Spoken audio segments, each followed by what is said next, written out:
Welcome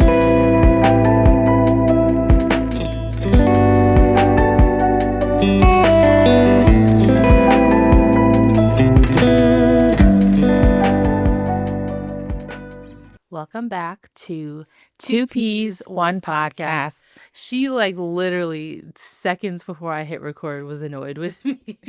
I'm still Because I told her I couldn't do her nails. I'm still annoyed. I try to explain to her doing nails on somebody else is harder than doing it on herself. And she's like, excuses. Yeah, I'm like, excuses. She says that about makeup too. I do help you with your makeup. I asked you 2 weeks ago, 2.5, maybe 3 weeks ago to help me with my eyebrows. Yeah. And I told you what had to happen. So no, you just said no. I told you not today, not that day. Not that day. I remember. So excuses. Anyway, she doesn't want. Welcome to the podcast, girl. It's episode 41. 41. Yes. Okay. Let me double check. Yeah, it's 41. Trust me.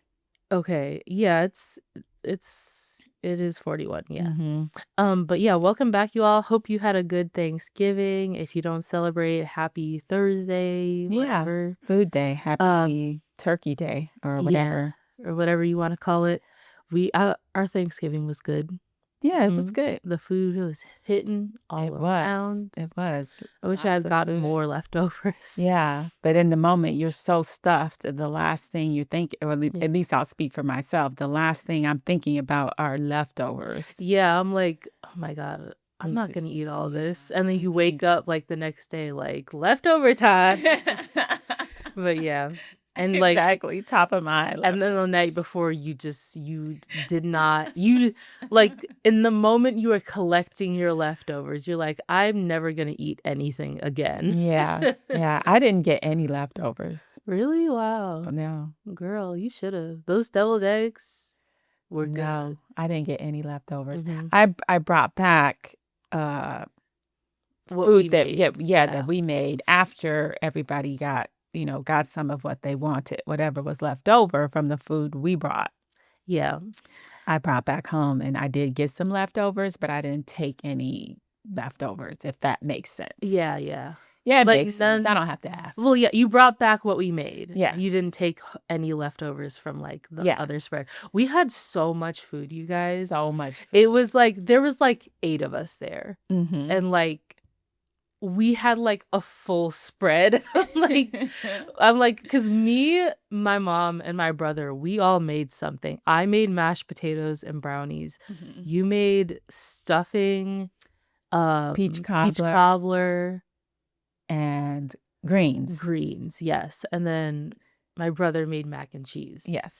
And that was 6 dishes between us? Yes. And then my aunt, who was hosting Thanksgiving, had full potluck already made it. We could have done Thanksgiving with a turkey that she made and what we had brought. Yeah. But she had, oh my God, she had another mac and cheese. Yes. She had more greens. Yes. Green beans and potatoes. Yeah. She had catfish, cornbread. Yes, she has fried chicken. Yeah, fried chicken on Thanksgiving. Yes, candy yams or candy sweet potatoes. Mm-hmm. She went all out. She's a very good host. Yeah, she is. She had the hot plates. Mm-hmm. Yeah, you should tell her that she's an excellent host. Mm-hmm. Yeah, tell her that. Text her. Mm-hmm. Yeah. I mean, hopefully she'll listen to this podcast. Yeah. Well, she probably won't, but so that's why you need to text her. But yeah, she also made a little, it was a bourbon cider that she made. Oh yeah, that was a really good. She made a banana cake. Yeah, she also made, and then Grandma made sweet potato pies. Mm-hmm. Gotta have sweet potato pies on a Black Thanksgiving. You heard? Period. And then your cousin Bailey also brought a sweet potato pie. I didn't get to get any of that. Dox people. Oh, okay. Oh my goodness. Oh, sorry. Yes. From now on, we will use simply the moniker. Yes. My cousin, my grandmother. Yes. Yes. Yeah. That's on me.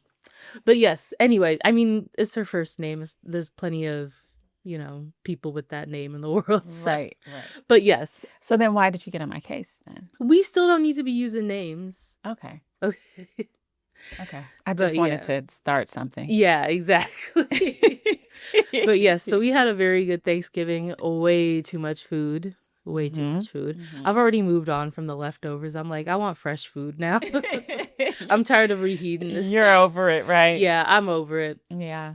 And so we also got so much snow over this weekend. It's still snow, or like it's very lightly snowing now. Yeah. But it's like dumped a pile of snow on Chicago this weekend. And they said it was gonna snow a lot this weekend, but I was like, they always say sure it is. Like, sure, we're gonna get and I woke up the next morning and I was like, oh, it's only like an inch of snow, like whatever. And then it kept going. I was like, oh. They were right. I was like, oh. Have you ever seen that video, like that meme of that girl, like, oh. No, I haven't seen it. You have to see it. But yeah, I was like, oh, okay, it's still going. Actually, they were right. But yeah. Who knew? Yeah. I love snow, but like it's been a lot, I like it when I don't have to drive in it. Yeah, I'm not a fan. At all. I'm not a fan, but it is what it is. So I don't let my mood get low when the snow shows up anymore. I don't let my mood get low when it starts to snow. I don't Bars. know is that. Okay, bars. I didn't even know I had it in me. Girl, anyways. Yeah. But see, look, we are a perfect team bouncing. Like I did a little riff. And you produced it. Okay, anyways. You produced it. You're a producer. Anyways, like I was trying to say. Don't do that to me. I have said we're a good match. Okay. But we already knew that. Anyways, so I'm trying to say what I'm going to say before you make me forget it, okay? Sorry. But yes, so it's been a lot of snow. And it literally, like, as soon as Thanksgiving ended, it's like, holiday season, yeah. You were the one like that. Yes, I will. Although your brother put up his Christmas decorations, too. I was like... Yes, it is like... I started to feel a little pressure. Yeah, you should, because it's literally like Thanksgiving just ended. We are like 3 days away from the beginning of December, like... Come on. But I feel like you all have enough spirit for all of it. You're putting up those Christmas decorations if I have to drag you kicking and screaming. I'm just going to put out my little abominable snowman. Oh my gosh. Obsessed. Yeah. We might have to post a picture of that. Yes. That thing is... I love him. Okay. He just takes me back to my childhood in all of those ways. Yes. Yeah. But yeah, anyways, we've done enough banter. We've been talking for too long. Yeah. Welcome to the podcast, episode 41. Let's get into it. Let's do it. So as always, we are starting out with news. And I had to start with something that is just like, and I'm not somebody who believes in like, I'm not spiritual or anything like that. But sometimes you see the karmic justice in the world and you're like, okay, let's get into it. You might be onto something here. So let's get into it. And I swear to God, okay. Anyways, so this is from the Mirror US, and it says, mother of Karoline Leavitt's nephew detained by ICE. Oh, is this the White House speaker? Yes. Yeah. Or like the press secretary. Yeah. It is. Yeah. I don't know her title, but that white lady be talking. She be talking. But let's see. It says the mother of the nephew of White House press secretary Karoline Leavitt has allegedly been detained by Immigration and Customs Enforcement, according to a report from the Daily Beast. Her 11-year-old nephew's mother, Bruna Ferreira, I think, is now in ICE custody in Louisiana and facing deportation to Brazil. Ferreira is the former fiance of Michael Leavitt, the press secretary's brother, who is based in New Hampshire. The couple reportedly had a son that they raised together before splitting. Now, who wants to bet he might have called Ice son her? No, you didn't say that. I mean, stranger things have happened. Mm-hmm. Yeah, so it says, according to a GoFundMe posted by Ferreira's sister, Graziela dos Santos Rodriguez, their son is named Michael Leavitt Jr. Bruna's absence has been especially painful for her 11-year-old son, Michael Leavitt Jr., who needs his mother and hopes every single day that she'll be home in time for the holidays, Rodriguez wrote in the GoFundMe. The GoFundMe had been set up to cover Ferreira's legal fees and fight her deportation to Brazil. A source familiar with the matter told the Daily Beast that, quote, this individual is the mother of Karoline's nephew, and they have not spoken in many years. The child has lived full-time in New Hampshire with his father since he was born. He has never resided with his mother. Allegedly. Mm-hmm. But apparently, like, Weird. yeah, allegedly, because we don't know who this person is. Yeah. A DHS person spoke with the Daily Beast that Ferreira was, quote, a criminal illegal alien from Brazil, end quote, who is currently being held at a South Louisiana ICE processing center and is in removal proceedings. Quote, she has a previous arrest for battery. She entered the U.S. on a B-2 tourist visa that required her to depart the U.S. by June 6, 1999, the spokesperson said. 1999. Yeah, she's been here for a while, if this is what this say. That's a long time, friend. True. Yeah, I mean, I think it was said, like, the majority of, like, quote unquote, like, undocumented immigrants, I guess, are visa overstayers. They're not people like crossing the border or whatever. Like, people just come here like legally as tourists or whatever, and then just stay. Like, they just don't go home. Okay, so 1999. So that was what, 26 years ago? Yeah. And she has, how old is the kid? 11. How old is she? I don't know. say. I'm just doing the math. Yeah. Like, that's a okay. Yeah. Yeah. So how you gonna overstay by 26 years? Mm-hmm. That's, yeah. Now, let me refresh this because it just decided to glitch out on me and, like, go black. That's a choice. Oh my gosh. Anyways, let me try and see if I can open this article again because it literally just decided to glitch out on me, y'all. Okay. Well. No, okay, I've got it back up. 1999. Yeah. Okay, that was the year right before Y2K. Mm-hmm. When everybody was in a frenzy. Yeah. So, yes. So it says, under President Trump and Secretary Noem, all individuals unlawfully present in the United States are subject to deportation, end quote. The Mirror U.S. has reached out to DHS and the White House for additional comment on the matter, but has not heard back yet. It is unclear at this time if the son had only lived with his father after the couple separated, but a family member told the outlet the split occurred around 10 years ago. In a statement to local Boston radio... That was right after he was born. Yeah, like literally a year. Yeah. So that relationship did not survive that child. Mm. In a statement to local Boston public radio station WBUR, Michael Leavitt said, quote, my only concern has always been the safety, well-being, and privacy of my son, end quote. So, I mean, screw his mom, I guess. Yeah, exactly what I was thinking. I'm thinking like, okay, so the well-being and safety of his mother doesn't matter because your kid, how dare he be concerned about his mother? I mean, he would never. Yeah, he would never. Who needs that woman? Based on what I've seen about his sister mm-hmm. and the fact that she's a part of the Trump administration, it tracks, right? That this would be the general attitude in the family. Yeah. Anyways, so Leavitt's brother appeared to have met President Donald Trump earlier this year, according to a photo posted to his Facebook page on April 28th, which shows him alongside Trump in the Oval Office. Michael said the 11-year-old boy lives with he and his wife full-time, but has always maintained a relationship with his biological mother.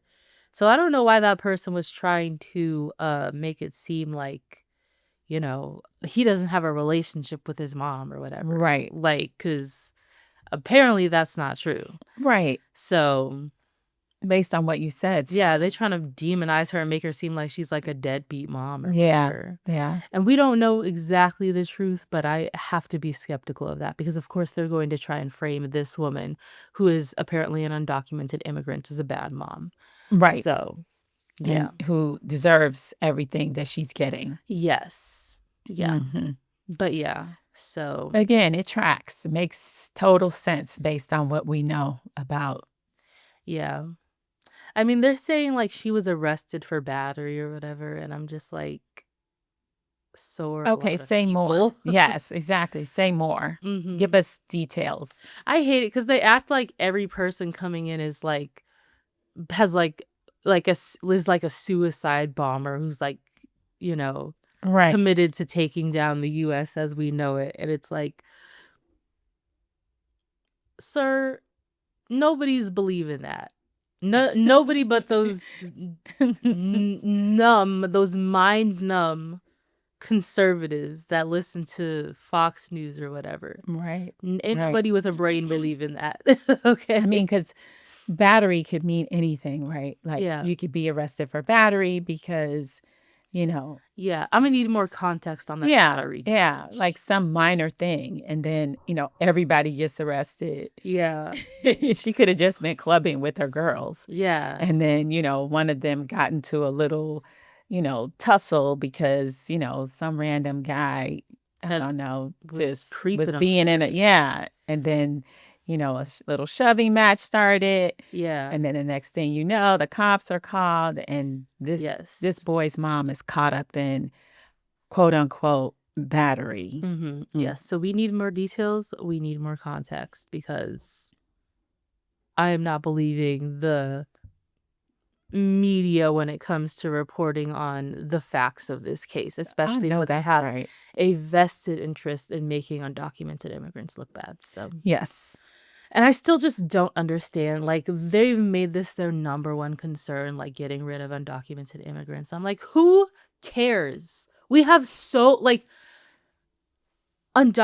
immigrants in this country aren't even like cracking the top 100 list of the biggest concerns. Exactly. Maybe like 300. Okay. Yeah. Not, you know what? That's even a little bit generous. Yeah. Not even that. It's not important at all. We have some bigger problems. We should be really getting on this climate change situation. Yeah, literally. We're all gonna die. Yeah. We're all gonna sooner die. than we thought.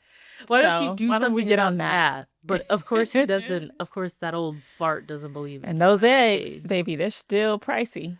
Yeah, what happened to that? I thought $9. Groceries were gonna get $11.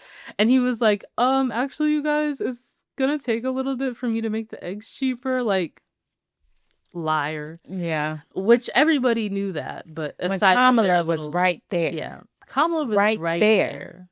Literally, she was offering to make y'all to give y'all money to get a house. Yeah. Like in this economy. Mm-hmm. Anyways, we can't get into it. Healthcare, story, which is very, very expensive, that we all know. Mm-hmm. But But yeah, you all wanted other things. Yeah. You all wanted tragedy. You all are stupid. Yeah. You did not listen. You did not see the writing on the wall. Yeah. And you were like, he's going to make groceries cheaper. I'm like, that old man isn't going to do anything except make our lives worse. Yes, like he did the last time. Mm-hmm. Just like he did last time. I mean, you just want to believe lies. Yeah. Just not a lot going on up there. Mm-hmm. But anyways, we rip into Trump supporters all the time. And, Mm-hmm. this is just another round of that. Yeah, it's just just be decent. Be a decent person. Mm-hmm. And if you support this guy, that's very much in question. If you support this guy, you're really not a decent person. And that's just what it is. I mean, you can reckon with that and you can push back on it if you want to, but we have receipts.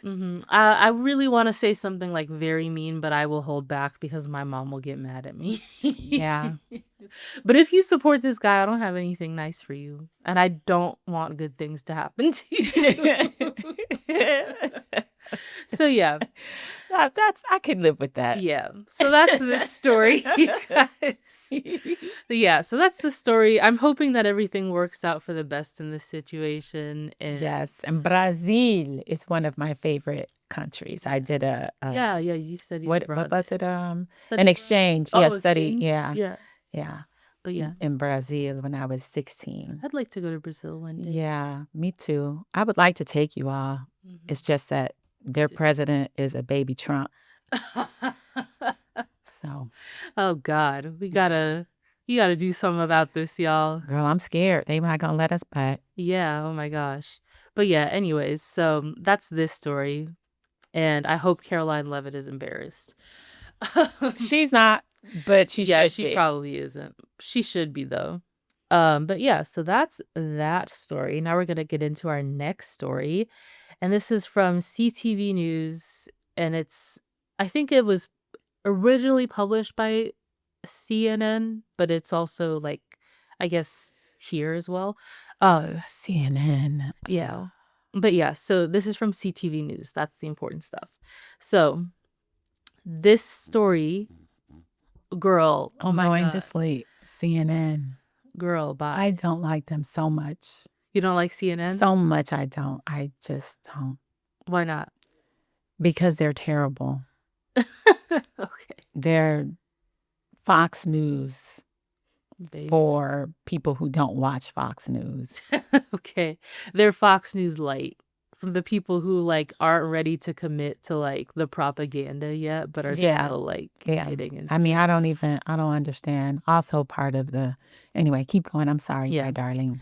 Anyways, so the title of this is State Officials Say AI System Didn't Discriminate Based on Color When Mistaking Students' Chip Bag for Gun.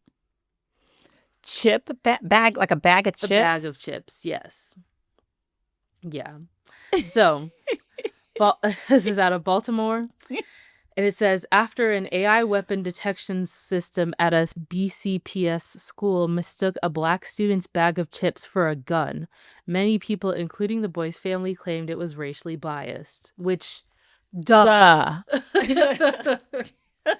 But a report from the State Inspector General for the Education says that it isn't the case. Of course they're going to say that. Yeah. Lying liars who lie. Period.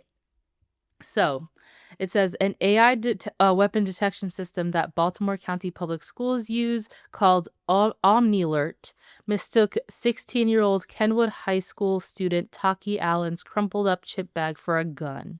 At the time, Allen didn't know what to do. Police showed up like 8 cop cars, and then they all came out with guns pointed at me, talking about get on the ground. I was putting my hands up like, what's going on? Goodness. He told me to get on my knees and arrested me and put me in cuffs, end quote, Allen said. Which is just, it's so traumatizing. Yeah. It's so traumatizing. To have guns pulled on you and like people are telling you to get on the ground.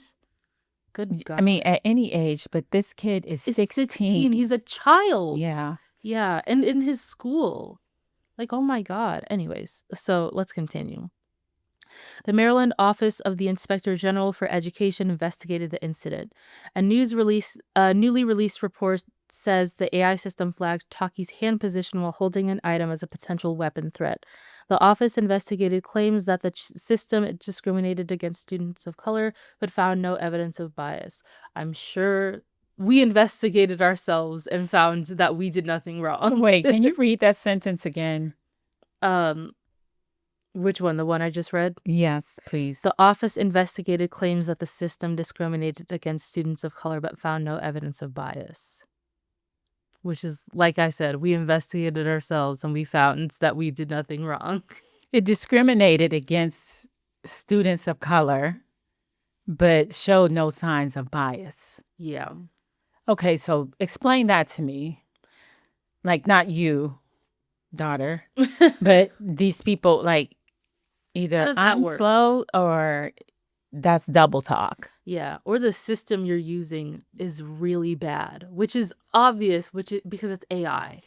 Yeah, and has that happened in other schools that are not predominantly Black?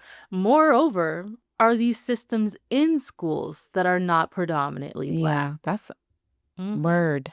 Yeah, so let's continue. So, however, Taki Allen's grandfather, Lamont Davis, still thinks the AI system is designed to automatically pick out Black people. Say that. Quote, say a white woman with a dog walks up there on a Sunday morning and sits down. The AI system is not going to give a false positive.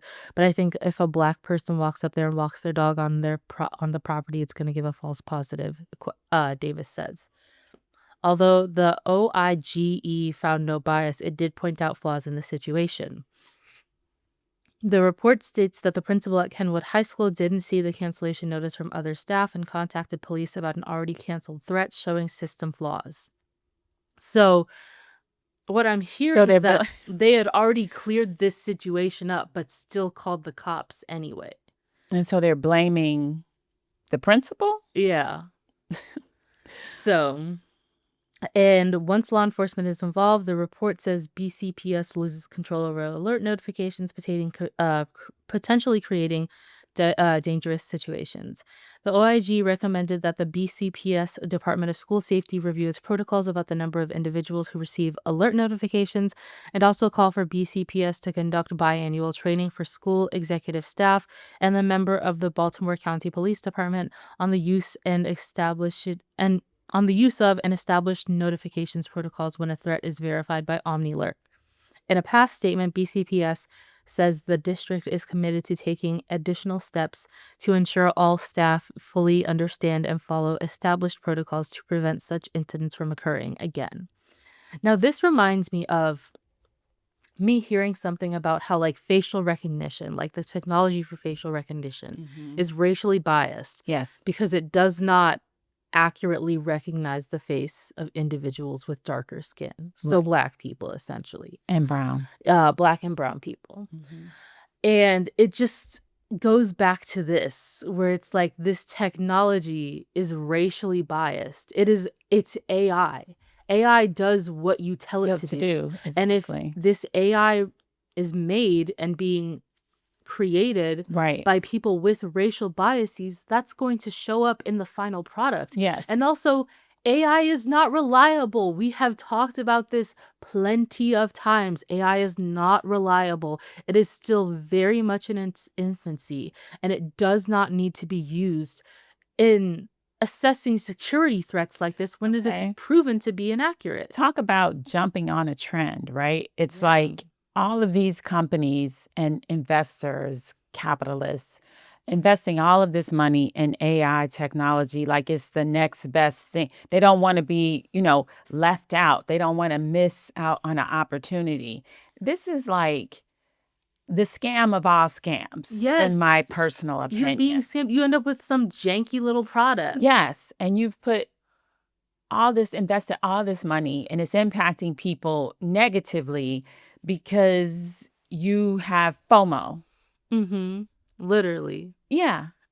I didn't know you knew the word FOMO. Yes. You have fear of missing out. I am just like, I don't have FOMO anymore. I have FOMO. I don't have FOMO. I do have YOLO. Girl, I remember I saw something. It was like the opposite of FOMO is fear of being included. So it's like,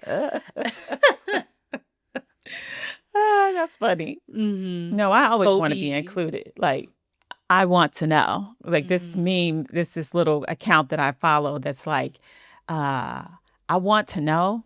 I don't care. It says, I don't care, but I do want to know. So this is all like FOMO. When you see, if you can sort of step back from it and look at it, this AI, just this frenzy around AI is just, it's FOMO. I've been alive long enough to remember the tech the bursting of the tech bubble in the 90s.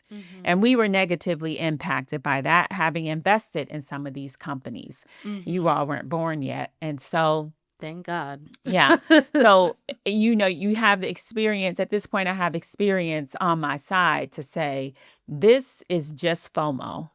And the thing that's the most concerning and ratchet is that, like you said, it's being implemented in situations where, security and things like that, where the mistakes that it makes have serious consequences for people, communities, and in people's lives, all because of FOMO, not wanting to miss out on this, sort of perceived value that this technology has. And I'm not like down with all AI because I know it's in it's in lots of things now and has been for a while. And the things that it does well, it seems to do well, in terms of, I don't know, triaging calls and stuff like that. So so this is FOMO. This whole AI thing is FOMO. Get over the FOMO, people. And you think that these people are smart and they're just greedy. Yeah, they really are.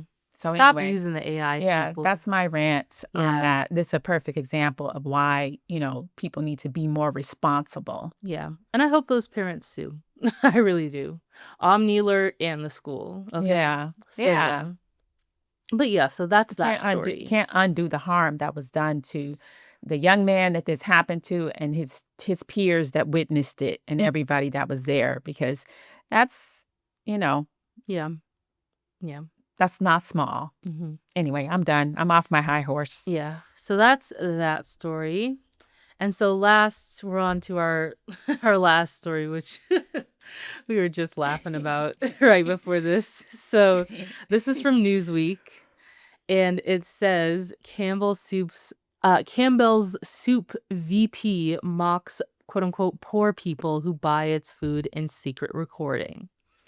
So it says Campbell's Soup Company is facing an employment discrimination and retaliation lawsuit in Wayne County Circuit Court after a former security analyst alleged he was fired for reporting inappropriate conduct by a senior executive. Oh wait, he was a former. Oh, so he got the details. Okay, he's got the tea. He got the which tea. is how then he got the recording fired. we're gonna talk about came to light. Oh, okay. So. The complaint, Garza v. Campbell Soup Company, case number blah, blah, blah, I'm not reading all that, was filed on November 25th, 2025 by the Runyan Law Group on behalf of plaintiff Robert Garza. The defendants are Campbell Soup Company and supervisor J.D. Opperly. Oh, look at that. The sun's coming out. Let's go, Robert Garza. But yeah. The claims centered on a secretly recorded tirade in which senior vice president allegedly mocked the company's products, its customers, and Indian employees. Challenged the credibility of Campbell's public values and highlighted broader concerns about how corporations handle discrimination complaints. Campbell Soup Company told Newsweek that if the recording was legitimate, the comments were unacceptable and did not reflect its values, adding that the executive was on leave while an investigation was carried out. Of course. If. Tell me you're a publicist without telling me you're a publicist. Literally. Got the publicist on the job, okay? Newsweek contacted attorneys for Garza for comments via email outside of normal office hours on Monday. The lawsuit against Campbell Soup Company raises serious questions about executive accountability, workplace culture, and retaliation inside one of America's most recognizable brands. It could shape not only the company's internal response, but also wider conversations about employee protections, corporate transparency, and the consequences of leadership misconduct. So, the recording and alleged misconduct. According to the lawsuit and interviews Garza gave to local media, the claims stem from a recording meeting between Garza and Campbell's vice president and chief information security officer Martin Bally. Bally instead of Bailey. Interesting. Bally, how do you spell it? Bally. Oh, okay. Yeah. Like, okay. So Garza, who began working remotely for the company in September 2024, said he met Bally at a restaurant in late 2024, believing they would be discussing his salary. Instead, Garza alleges the executive delivered an hour-long tirade criticizing the company's products, disparaging employees and customers, and making racially offensive remarks about Indian colleagues. So, it says local 4 News in Detroit broadcast portions of the recording. In it, a speaker identified as Bally is heard saying, "We have shit for effing poor people. Who buys our shit? I don't buy Campbell's products barely anymore. It's not healthy now that I know what the F's in it." He also referenced bioengineered meat, saying, "I don't want to eat a piece of chicken that came from a 3D printer."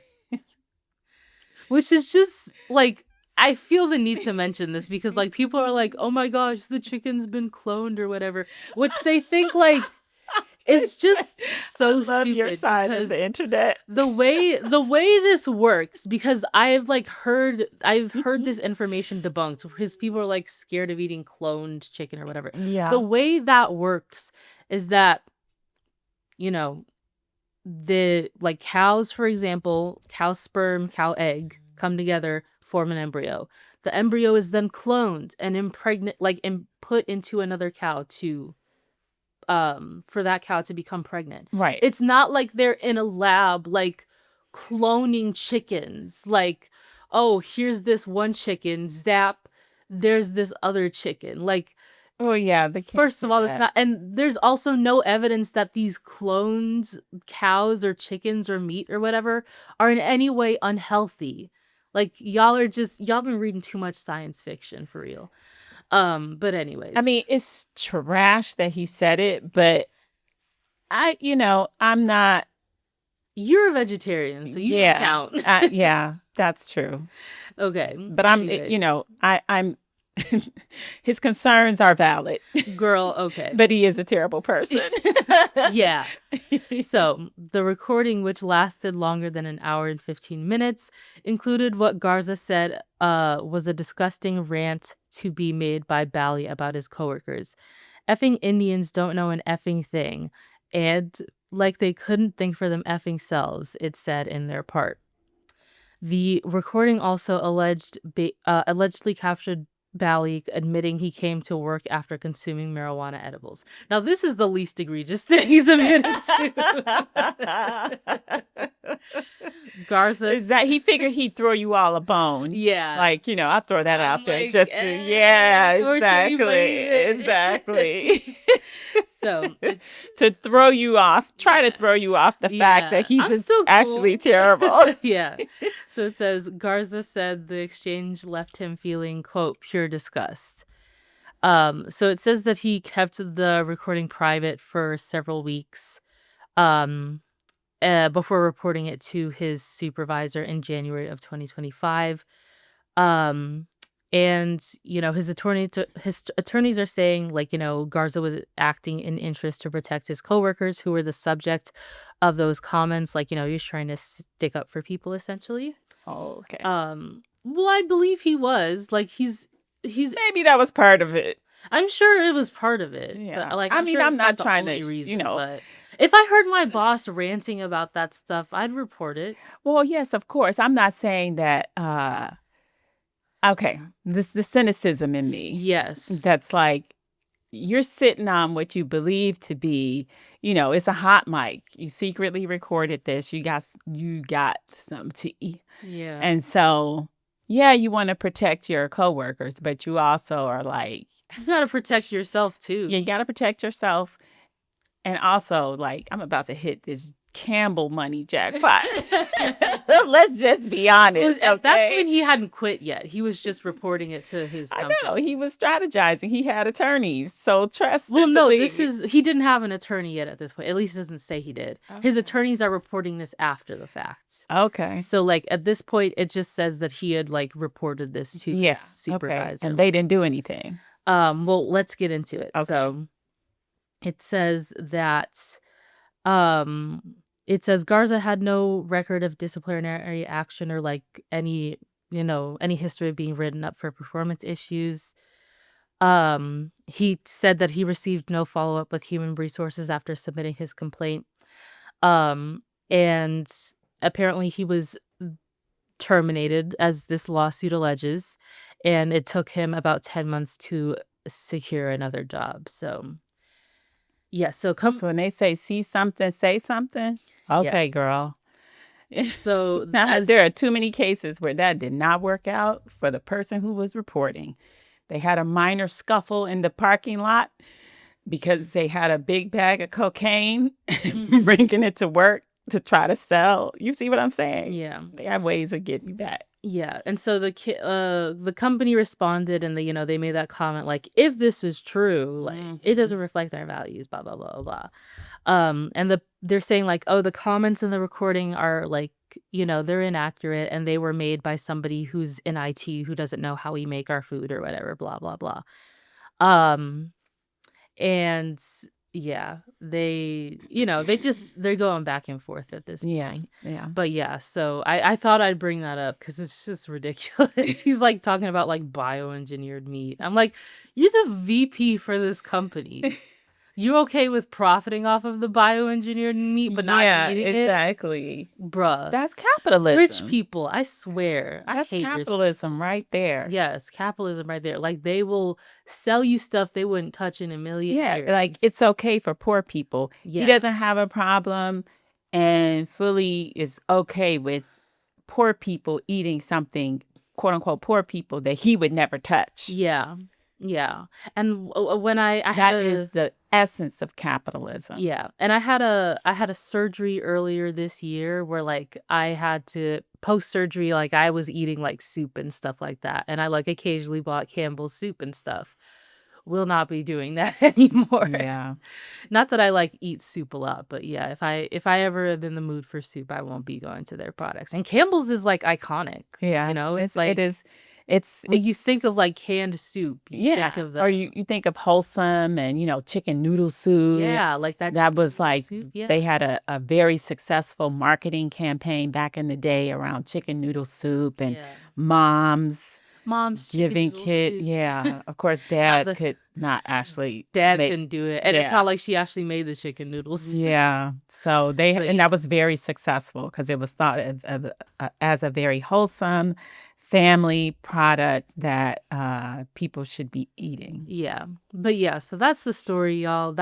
I will be looking out for more information on this. I want to hear that whole recording because that's crazy. Who's this guy? Who's what's going on with the VP? They said he's on leave as an investigation is pending. So he's gonna have an unfortunate scuffle in the parking lot, like I said. Yeah. So that's the story. Where he won't be able to come back to work. Yeah. And he has somehow disappeared off of the face of the earth. Yeah. So that's the story, y'all. I thought I'd mention it because, Yeah. And so this case is ongoing. We'll see what happens with this. Nope. I'm rooting for old boy, Sky. So he's like, for once, I would like to see someone actually win a case against one of these big conglomerate companies. I really would. Yes. Just for once. Yeah. So that's the end of our news section. And now we will move over to Reddit stories where I am up first. Now, I am debating because I have 2 posts, but I'm debating which one of them I want to read first. Why? Is it just ridiculous? They're both ridiculous? Or one more so? I mean, they're both ridiculous, but one of them is so funny. Then let's do it. Okay. Let's do that one. Okay, I can't tease y'all like that. Okay, we're going to read it. So, this is from and I was telling you about this. This is from the subreddit Wedding Shaming. And so it says, videographer steals $30K from 14 couples and runs away to become a rapper. Okay. Okay. So it says, So my husband and I are one of so far 14 different couples that have been scammed by an Arizona videographer over the last 2 years. Our local ABC station did a story about our group of couples who've been waiting for months for their wedding videos, and I wanted to share just the tip of the iceberg of the messy, infuriating backstory that they didn't include. So this was like in the news. Okay. So the happiest day of our lives has turned into an absolute nightmare filled with frustration, tears, and anger. Collectively, he has taken around 30,000 and counting from everyone who trusted him. Buckle up. The playbook was essentially the same for all of us. We saw great reviews and a solid portfolio online, signed contracts, and paid deposits. He seemed incredibly attentive, friendly, and professional, right up until the day after the wedding. That's when everything fell apart, of course. So, first came the silence. Weeks turned into months. When he did pop back up, it was always some wild sob story that entirely contradicted the one he told us prior. Suddenly, he's so broke he only has $1 to his name and needs to file bankruptcy. He's homeless, he's sick, starving, recovering from a breakup, dealing with parental divorce. His car got totaled. He didn't have access to his phone number. But You where's that name it. video, though? Yeah. I'm like, just send me the Just send me video. the You video, don't even bro. have to edit Exactly. it. Like, hand it over. You like, okay. Every time he gave us one of these insane stop stories, we'd probably have enough to recoup the money. If we all got paid $5 for every time he gave us one of these insane stop stories, we'd probably have enough to recoup the money he's stolen from us.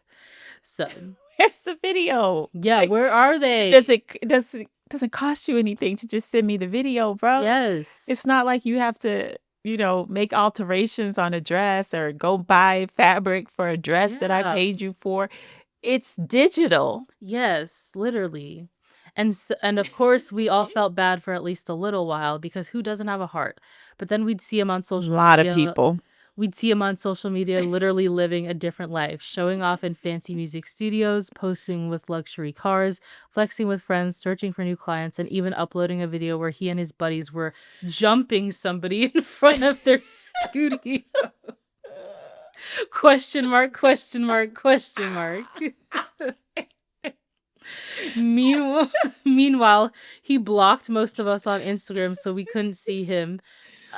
We couldn't see his "I'm him" egotistical social media posts while he messaged us about how, quote, hard things have been for him lately. Some of us have still never received a single frame of footage. Others eventually received an incomplete raw footage 6 months to 1 year after their weddings, but the quality is subpar to say the least. The lion's share of the footage is a lot of 1 to 3 second unusable clips. The footage is shaky. Some clips are missing audio entirely. He's recording his feet while parent dances are happening. And then there are actual moments when you can hear him talking over key moments by promoting his own social media to guests. I genuinely wish I was kidding. This guy is the worst. Yeah. He's like, follow me on IG, guys. Like, well, they're exchanging vows or whatever. So, it's now been almost 2 years for some of us. Anniversaries have come and gone, and none of us have our finished videos. None. For the record, the final edited film was the main point of most of us hiring him. As a group, we have tried literally everything to either get our footage or money back. Following the ADR process in sending our contracts, he made himself unreachable, sending demand letters through lawyers, ignored, surprise, surprise, contacting the state attorney general's office, every case was closed because he wouldn't respond, hiring multiple skip tracers to have him served, they couldn't find him. What's he been up to recently? Instead of providing priceless wedding footage to countless clients he has unfulfilled contracts with, nothing much, just trying to run away from everything he's done and rebrand by starting a new studio venture under a different name. Also, he's trying to start a new music quote-unquote career as a rapper, lol. He even told one of the women that she wouldn't see an edited film until he made his big break in music, so he had enough money to pay an editor to do it for him. Here's the ABC 15 stories that feature 4 of the 14 women. Since the stories were released, despite his, quote, "I'm a good guy who wants to handle this with dignity, this weighs so heavy on my heart," act for the reporter, it's been close to radio silence for him for all of us still. He's spent more time doing damage control for his reputation and blocking people for calling him what he is instead of working on getting all of us our footage and films. In the last week or two, we've also found out that he's deactivated all his social media pages and made himself even more unreachable than he already was. Welp. I never in a million years thought I would be posting something related to my own wedding here, let alone one of those people telling a horror story about a scamming wedding vendor. It's both heartbreaking and ridiculous that such sensitive memories are being held hostage by some wannabe SoundCloud rapper who would rather chase clout than do his job. We are still trying to get our footage and films, so it's an ongoing situation. I will come back and update if/when more happens, but I'm not holding my breath, unfortunately, especially since his very recent actions. So, that's the post. I don't mean to laugh because I do It's feel upsetting, but it's also so ridiculous. What? It's like, like, who is this guy? And where is he? Where is he? Like, bro, he's on the run. All you had to do, yes, is edit. Okay, go ahead with the comments, though. So it says, this comment says, can you take him to small claims court? And this OP responds and says, some of us paid skip tracers to find him so we could do just that. And he's made himself literally impossible to track, which is just insane. Like, this guy is off the grid. He's like living in like the desert somewhere. Yeah, he's right up the street.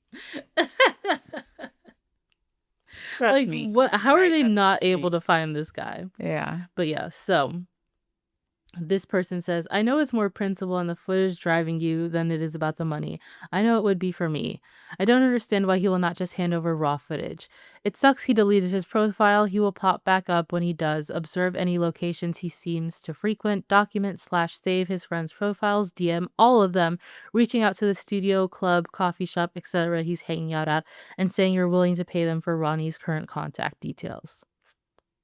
Someone will take you up on that offer, and you're smearing his image/reputation on social, showing what a scumbag he is. And this person, the OP responds and says, it's absolutely about the footage for us. I would much rather have all of my raws and my edited video than money. All of his friends/rappers, associates, LMAO, seem to be supporting him and standing with him. Don't know if he told them what he actually did or if they're just as terrible people as he is. I'm thinking it's the second one, considering these same people were gassing him up in the comments of the video of him and his friends beating a dude down in the street. Which is just so weird. And he puts it on social media. Okay. That's crazy. That's crazy. Who is this guy? Criminals being dumb. Yeah, literally. So this comment made me laugh. It says, can you make a rap diss track to counter his SoundCloud presence? And this person responded and said, here's a shot at my diss rap. Free. Dirty Ronnie Cozzolino. Ronnie Cozzolino, he ain't my casino. Plays rotten gaminos. Dirty Ronnie Cozzolino claims he does videos. No, never does videos. Just lies about videos. Dirty Ronnie Cozzolino. Girls don't trust this liar. Hold his feet to the fire. His gall keeps climbing higher. Dirty Ronnie Cozzolino. If you're a sweet bride, I'm on your sweet side. He'll run, but he can't hide. Dirty Ronnie Cozzolino. That's funny. It had time today. Yeah, they were just like, why not? I'll give it a shot.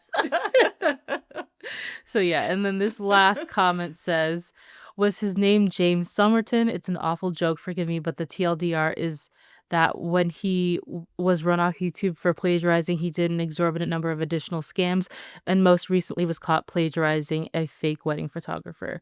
I'm genuinely sorry you're going through this. It's disheartening that people have no remorse, not only for taking your money, but by holding your precious memories hostage.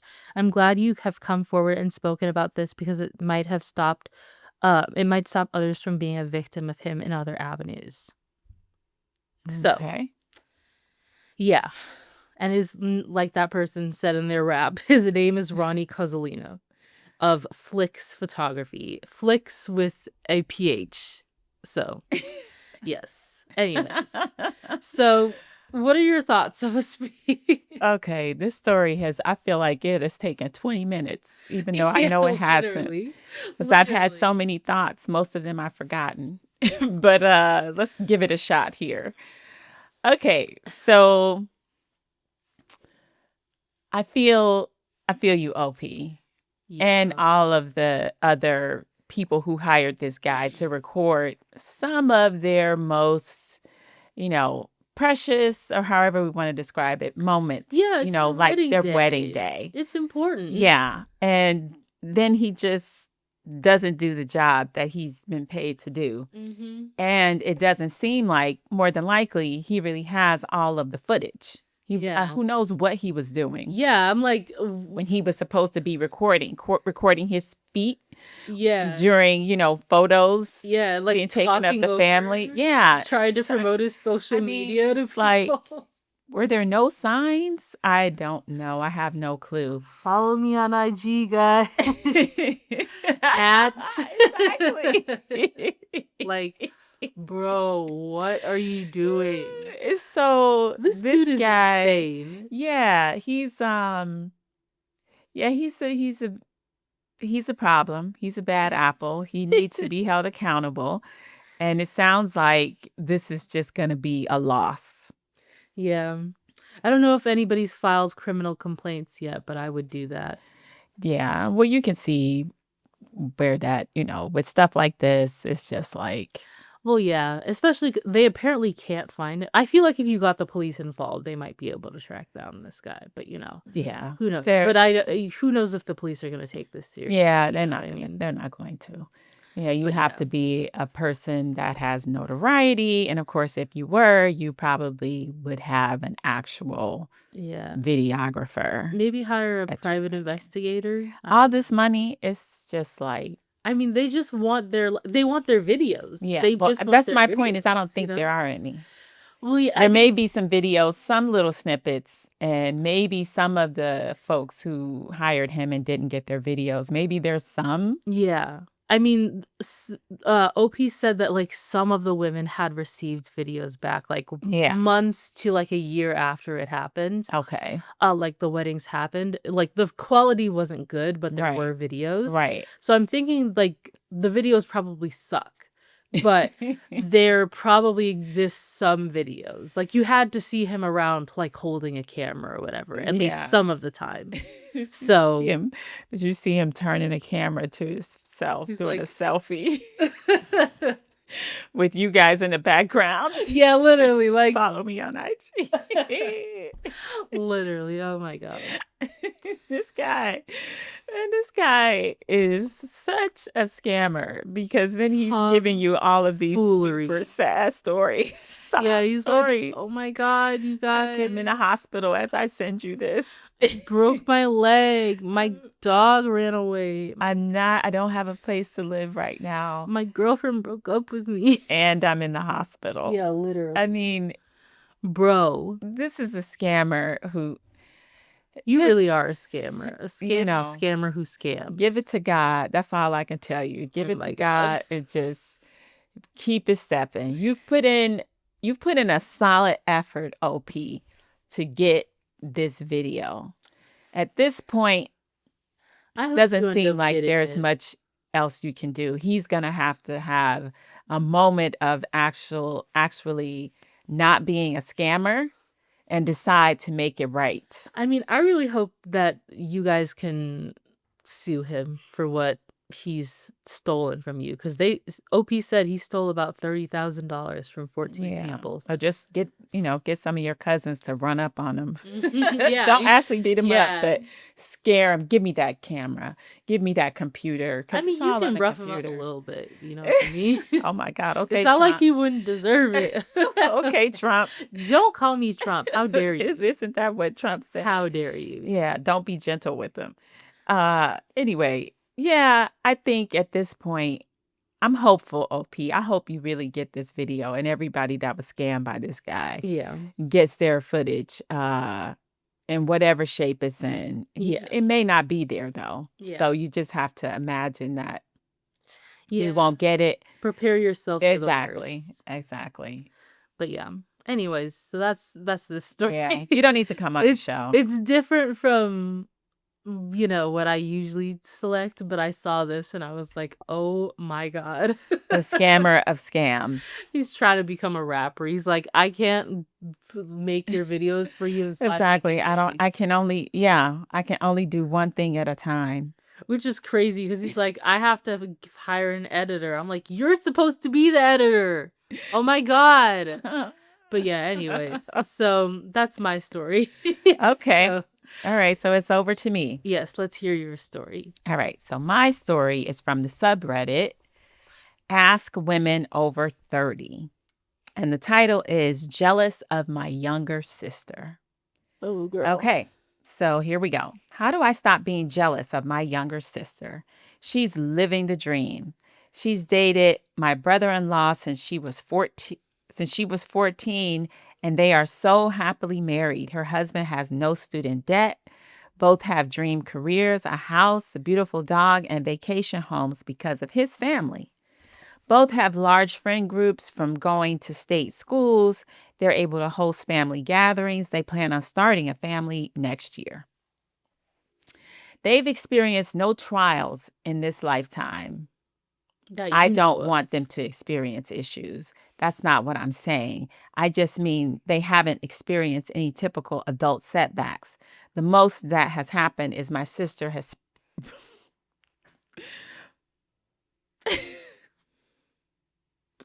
My sister has sprained her ankle a few times and it requires PT. They also had a car breakdown on one occasion and it was repaired within 4 days. Girl, you keeping track now? Literally. My brother-in-law will occasionally say things or brag about his income or everyone should be able to afford, insert something that isn't attainable for me or that I wish I could afford. When I attend holidays, I feel so sick to my stomach with how perfect everything is and the over-the-top gifts his family will give everyone. I can barely afford Christmas gifts for my family. As we are in the holiday season, my sister invited me for Christmas and I'm considering not attending this year because I can't handle it. Meanwhile, I am single, a career that constantly requires me to validate my existence, need a roommate to afford rent, and continual financial emergencies due to losing my job 3 years ago and mild medical debt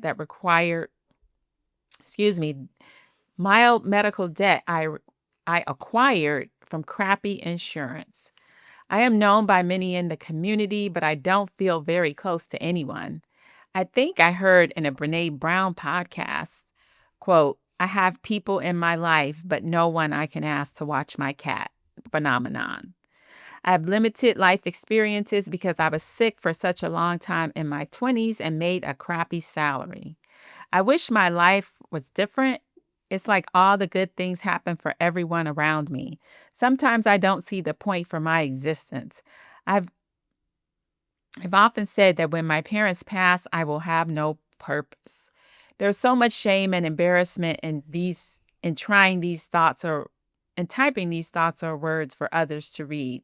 I feel so guilty thinking these things, especially about my younger sister. I am in therapy, but the most I have received when talking about my jealousy at times is, have you taken time to grieve that the life you want or thought you would have by the time you were in your 30s isn't here? As stated before, I appreciate any guidance on how to navigate these feelings. Life is short, and I hate feeling this way. Okay, that got deep.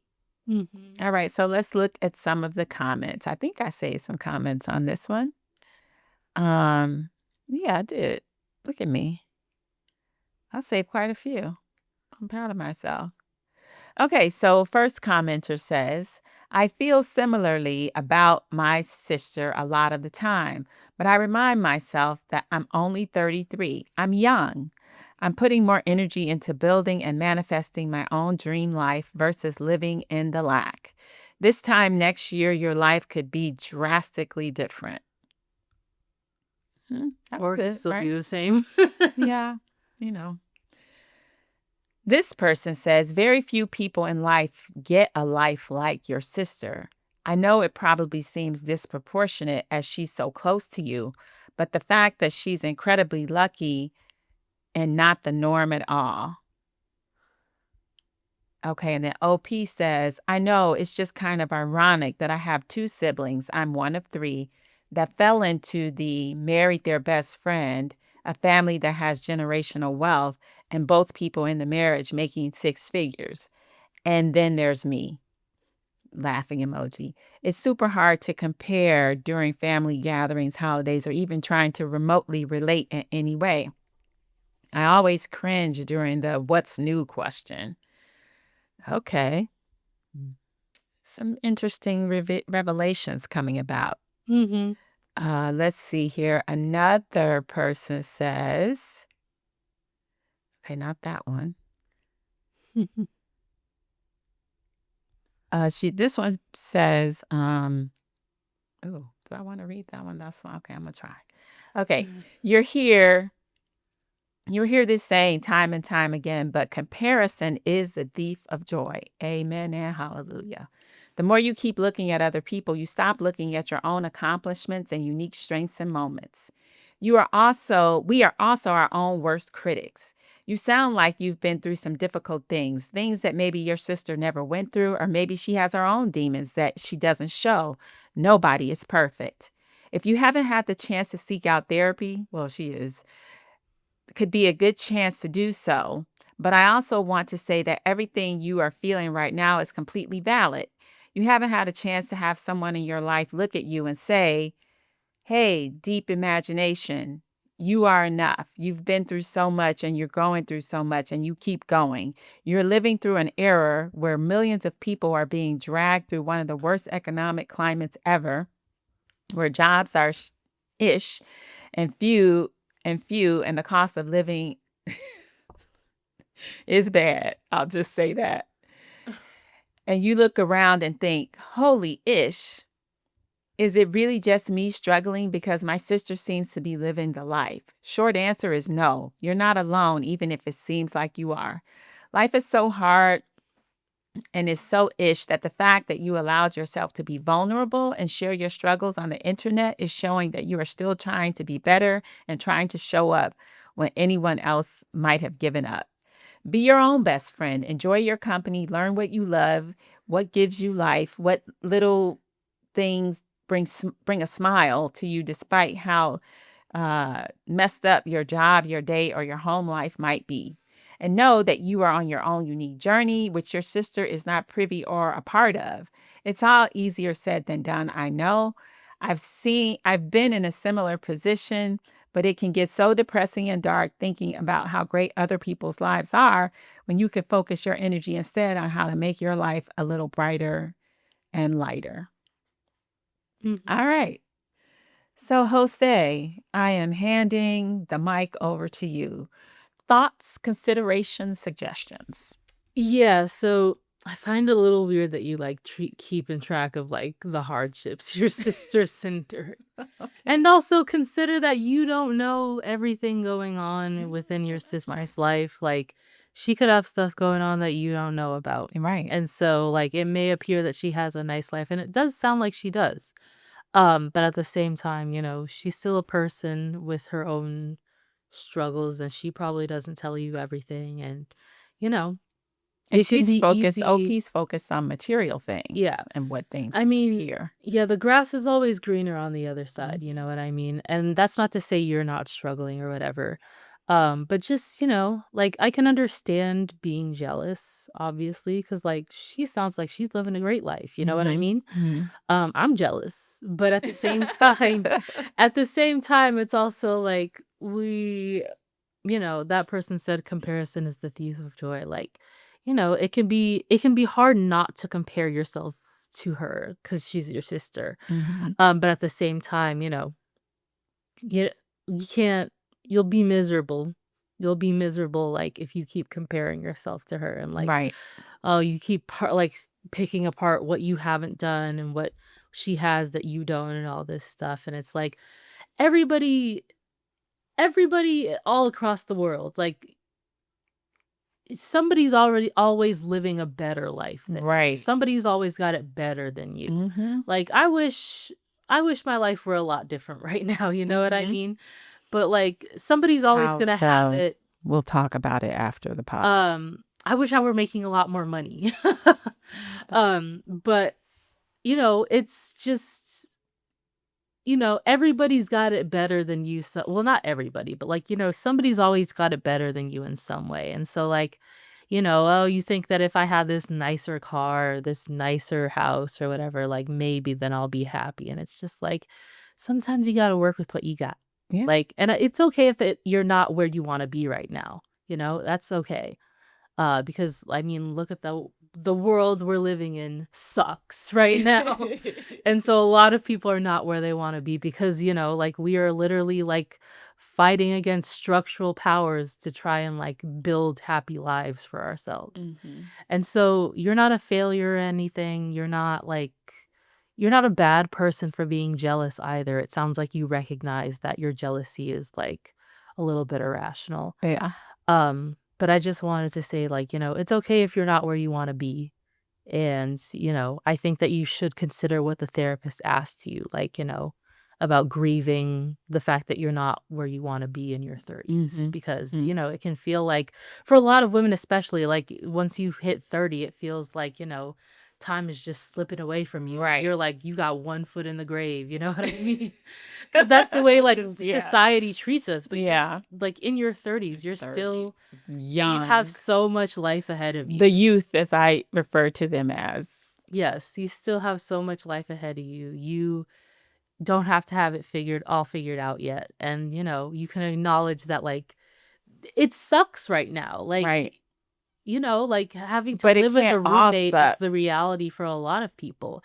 And, you could still work towards who you want to be, what you want your life to look like.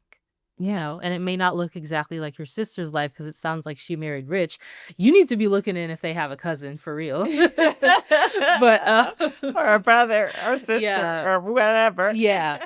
You need to be checking if they got any like single guys in your age up in there. Yeah, yeah. And she also said she has another sibling that also has a you similar need to be situation. Reaching out. Network, yes. No, I'm kidding. But seriously, it's okay if you're not where you want to be. It's just know that, like, you still have so much life ahead of you. And I know it's like a lot easier said than done, obviously, because it's so easy to get. I know I for a fact can get hung up on like what I don't have and where I want to be and like how my life would be better if I had this. And it can be very easy to go down that like sort of downward spiral. You know what I mean? Mm-hmm.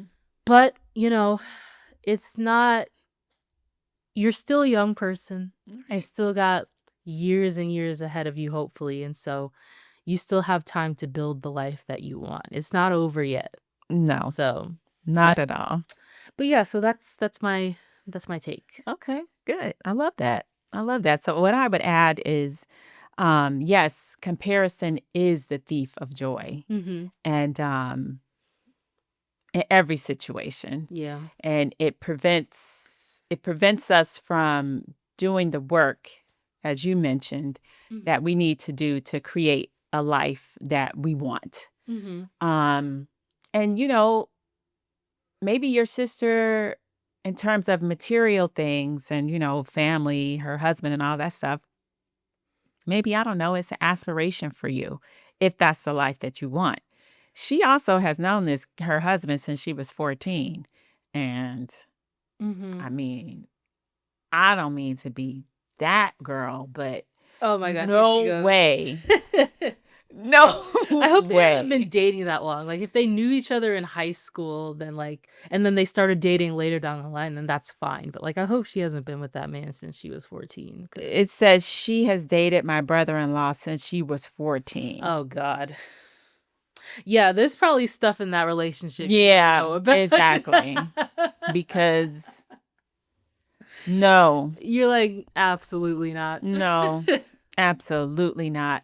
Now, if they dated at 14 for 3 months, as those youngins tend to do. Yeah. And then they circled, found each other again later in life. I'm totally fine. cool with Yeah, that. you've But had some 14, experiences. no, man. You don't need to lock down. Ladies, you don't have to lock down the first guy you meet. You don't. I mean, granted, he is rich, so I see where she was coming from, but for real. Listen, as I say, a saying goes, Bless you. Bless you. Oh, okay. Marry for money. If you marry for money, you earn every bit of it. I mean, true. We don't know if she married for money, though. I mean, Yeah. she was 14, so she probably wasn't thinking, I'm going to marry this guy for money. This just doesn't sound, it's like she's done some, what's the word I'm looking for? She's put her younger sister on a pedestal and she's looking at it from her perspective. She idolizes her, basically. She idolizes her and is jealous, like she said. At least she admits that she's jealous. But you don't know, you just don't really know what happens in a marriage. The only people who know what happens in a marriage are the two people in the marriage. Yeah. Now, hopefully they are well adjusted and have a healthy relationship. But a lot of marriages are not that. Yeah. And so don't sleep on the fact that, marriage is the end all be all, because it has its challenges. Yeah, I mean, that's really true. Just like being single has its challenges. What is it? Blossom where you are.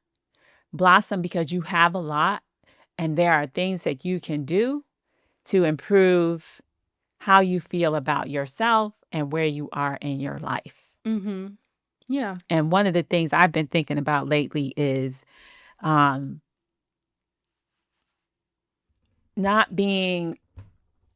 doing the things you need to do for yourself, but also doing for others. If we can take the attention off of ourselves, especially in the world how it exists today, when social media, people always joke about not wanting to do this and not wanting to be included and all of that stuff. And yeah, it's funny. And yeah, we all have our days when we just want to just be alone, and vibe. But being a part of a community is really important. And so look outside of yourself. How can you get involved in the community? How can you get involved, helping children maybe, or helping older people in your family or just in your neighborhood? These things help make us feel better about ourselves, and I think actually give us energy and motivation to do things that can improve our lives. So I understand OP, but I think, if ever I've heard of one, this is a situation of the grass is always greener, because who knows? Like her husband might, I can't say what I want to say, but her husband might, let's see. How can I say it? Her husband Wrap it up. might. Wrap it up. Okay, I'm working on it, but I gotta say this in a very respectful way.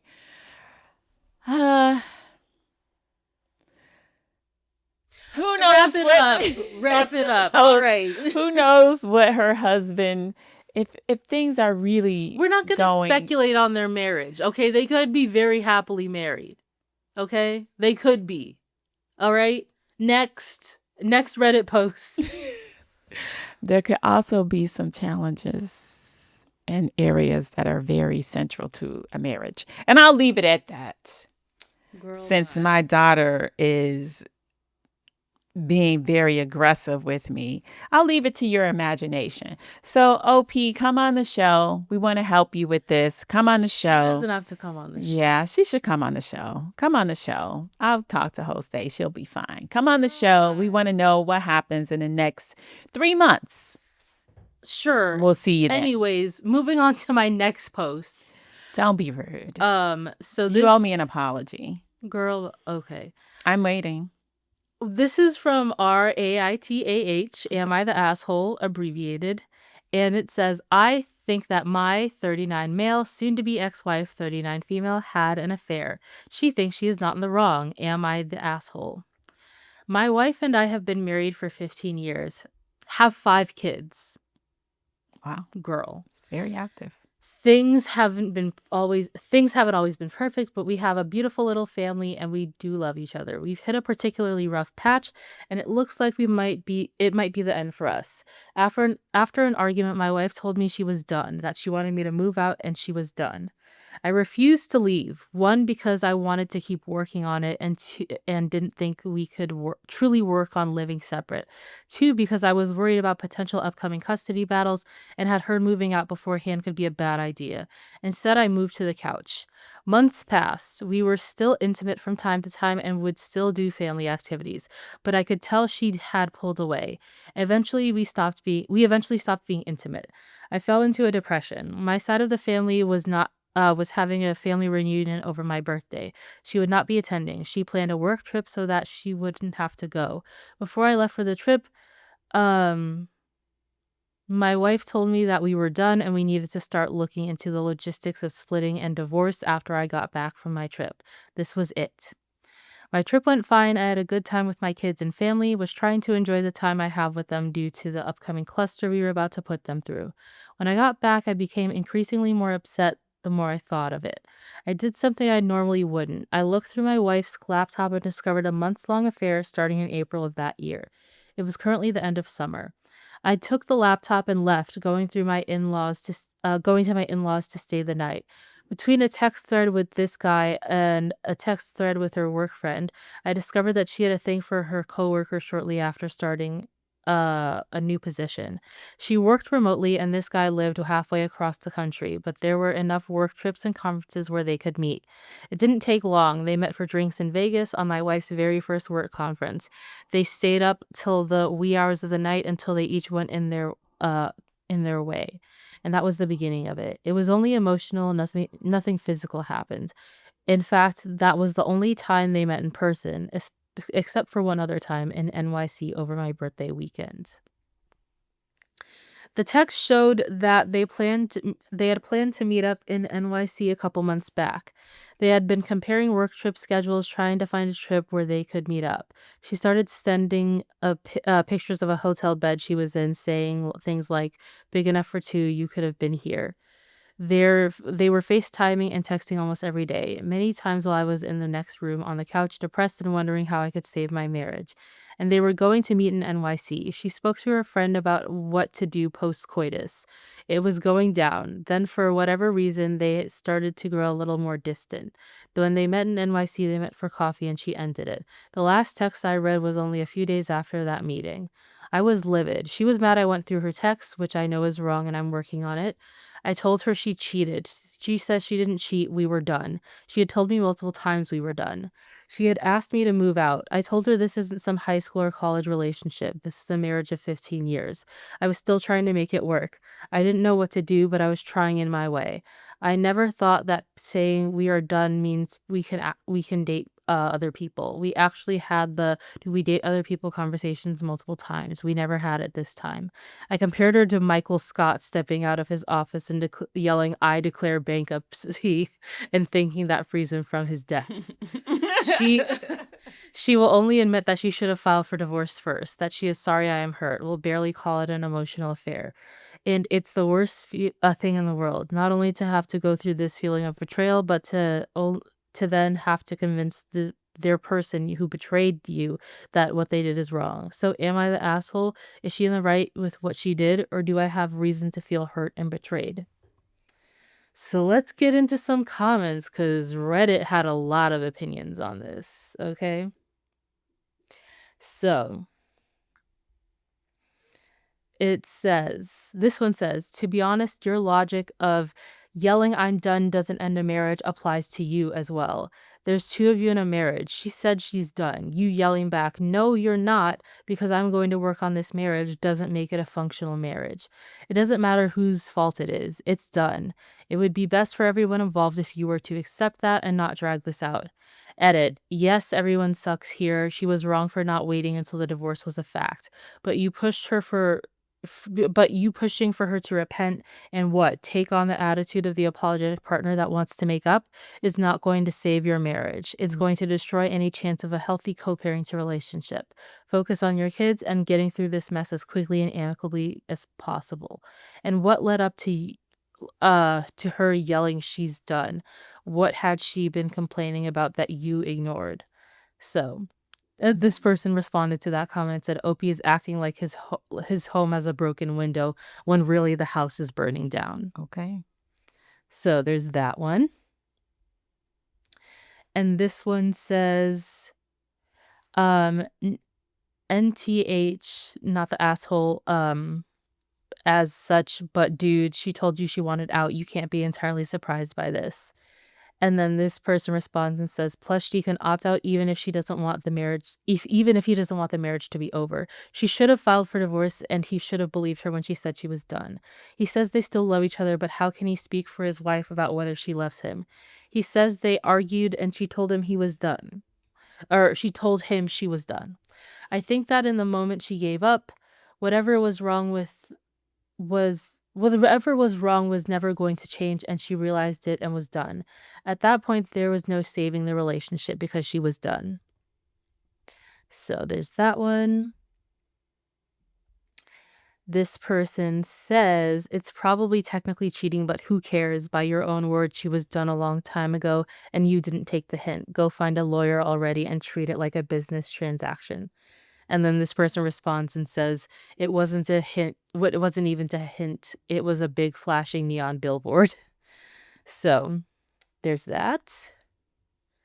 And this one. This person says, you can feel hurt and betrayed. Your feelings are yours, but the relationship is clearly over.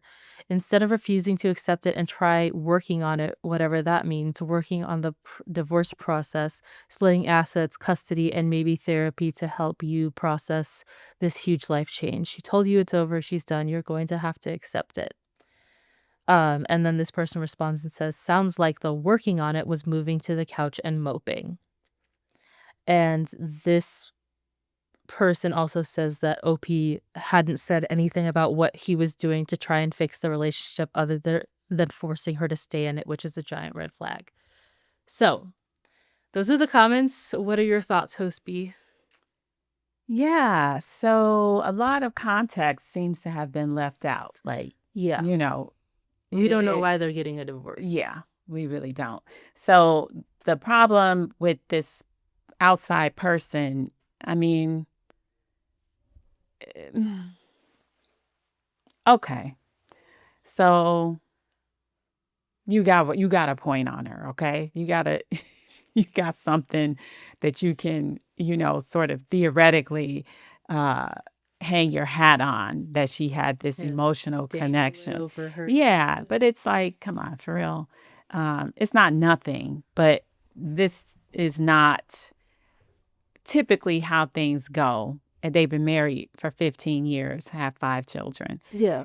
It's not typically the first sign that the marriage or the relationship is in danger or is struggling or has problems. So we don't know what that is. Some of the commenters said, treat it like a business transaction. Like, no, don't do that. I mean, you can't even, spoken like somebody who's never gone through it, or whose heart is just cold and just cold has no clue. Yeah, basically. Like, it's a legal document. You have to go through the legal process. Yes. But their emotions, these are people involved and their children involved. So,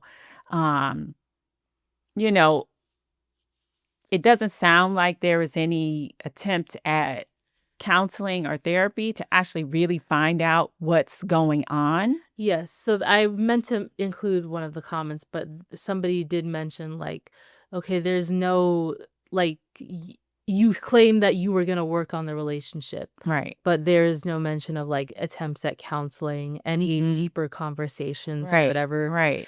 And so it doesn't sound like you were working on anything, you know? Yeah. Like, there's no mention of, like, any attempts aside from, like, refusing to, like, let her end the relationship or whatever that you made in order to fix your marriage. Yeah. If it's fixable, to find out what's really going on that, maybe you've ignored or haven't paid attention to, and vice versa.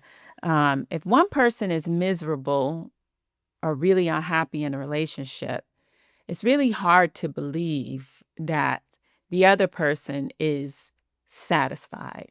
You know what I mean? Or at least is like Content. attentive to their needs and what they care about. Yeah. They could be perfectly satisfied, but they're not doing their part in the relationship. You know what I mean? Yes. And the other person, like he said, started to pull away, you know, not being intimate anymore. All of these are signs that, you know, it's a problem before this little, you know, kerfluffle that she got herself involved in. And that's really how I would describe it in the grand scheme of things. It's a kerfluffle. Yeah.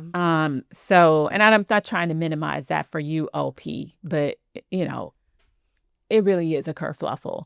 And if you want to attempt to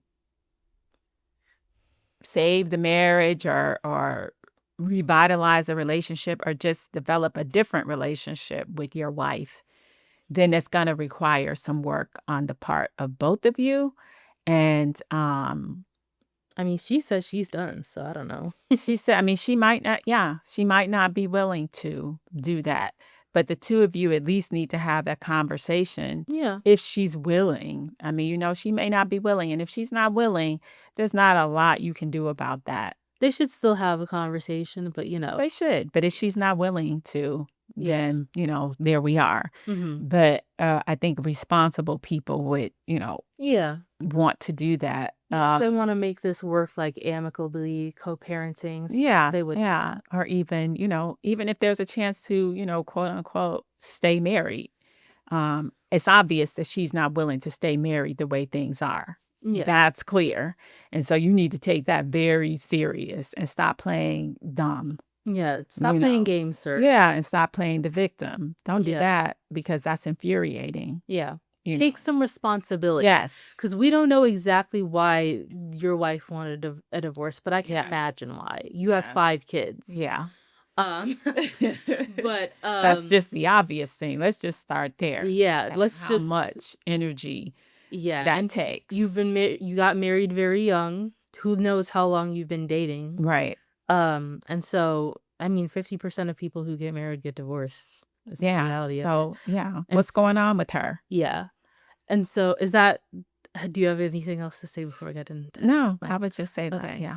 But yeah, so as somebody mentioned already in the comment section, you know, like the wife, like he mentions in the post, like, you know, they had been intimate a couple of times or whatever and stuff. And so he like seemed to be under the impression that they might have been like gearing towards getting that together. But somebody in the comments pointed out like, okay, like you slept together a couple of times, but like there was no deeper conversations. There was no, like, from the sounds of it, there was no deeper conversation about like what that meant. Right. There was no you moving back into the bedroom or anything like that. Like you had. I wouldn't even recommend that.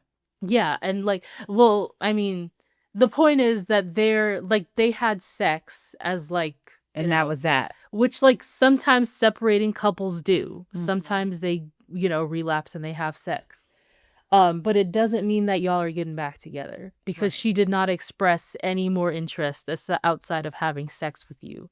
And it was just a couple of times. Yeah. And she shouldn't have been sleeping with him, obviously. But at the same time, if she says she's done, believe that. If she's not inviting you back into your marital bed or like making any other moves to like repair your relationship, you should believe her when she says that you guys are done. Yeah. And it was just a one-off situation. Yeah. And as this person also in the comments, one of the comments I read pointed out, like, you know, at this point, whether or not she cheated is irrelevant. She told you she was done. She didn't want to be married to you anymore. Yes, she should have been more decisive about taking action to like, you know, go about ending your marriage. Yeah. But if she tells you she's done, believe that. Like it doesn't sound like you were doing anything to work on your marriage. It sounded like you just refused to leave. And you were just like, well, like she was like, we're done. And you're like, no, we're not. And that's not how that works. Like you're trying to argue like, oh, this isn't like a college relationship where we can just break up. I'm like, no, it's actually that simple. Like, yes, you all still, you still have to go through the legal process of getting divorced. But if she says she no longer wants to be with you anymore, and I am that's telling you, I'm not going. Girl. That's the energy. But yeah, With the way that's you like, say that hit seems, me. you watching It's too so much hard. movies, bro, because that stuff does not work outside of media, okay? Because you can't just be like, no, we're not breaking up. We're not getting a divorce. Like, if she doesn't want to be with you anymore, she doesn't want to be with you anymore. Exactly. This isn't like the 1600s where you can force her to stay now. Yeah, you could put her in a dungeon until she comes to her right mind. Yeah, literally. Like, she can end the marriage if she wants to. You just refuse to leave. Yeah, so like, sir, you weren't doing anything to work on that marriage. Because that is so common. It seriously. It's so seriously. They're like, the divorce came out of nowhere. Oh my god. Yeah. Like, sir, get some Let me help. move away from you before that lightning hits you. I don't want to be a casualty of your lies and deception. Okay, Yes. sir. But yes, overall, to summarize, OP, you should have seen this coming. Because maybe not exactly like her, like, taken up with another guy. It doesn't sound like they did anything really, physical. yeah. But she sounds like she ended things too. Yeah. But she told you she was done. All right. So I don't know why you thought that, like, you saying no, we aren't, just like canceled the transaction or whatever. Like, if in a relationship, if one person decides the relationship is over, it's over. It's over. Okay, it does not need this is not a two-party consent situation. Yeah. One person decides it's over. Yeah. It's that's how it over. works. That's it. Yes. So, sir, get some help. Really? And that's my piece. Okay. So. Okay. I love that. That's good advice. And, this may be controversial. Girl. But come on the show. We want to know what happened. I want to know what happened. I want the wife to come on the show. Yeah, they shouldn't come together, though. I want the wife. Only the wife. Yeah. Maybe I'll do a solo pod. I want to hear her side of the story. Because we want to know why they get no divorce. Yeah. Because I don't trust him to tell me the truth. He's like, oh, that one thing? I didn't know we were still talking about that. I just had an affair. All right, just rated our 401k. Yeah, I just have like gambling debts up the wazoo. Okay, Yeah. but yeah. Or I am an emotional abuser. Yeah. So anyway, we want to know, but post an update. Yeah. At the very least, post an update. Even if you don't come on the show, post an update. Yes, we want the details. Okay, so moving along to my last post for the day. It is from the subreddit, Am I the Asshole? And the title is, My Well-Off Girlfriend Won't Help. I read this post. And he uses well-off very generously. I'll just say that. Okay. Yeah, because I read the post and I was like, she not rolling in it, okay? No. That's why I'm like, well off. Yeah. Okay. Sir. Yeah. Okay, so my well-off girlfriend won't help me. My girlfriend and I are both 25. She's an accountant, and I'm a first year in a trade union. I'm earning $22 an hour while she's earning $33 an hour, and just recently got her first job offer for like $80K a year, which is more money than either of us have ever seen.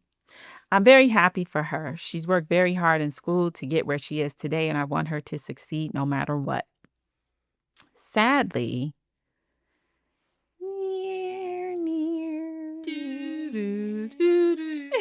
let me play this world's smallest violin for you.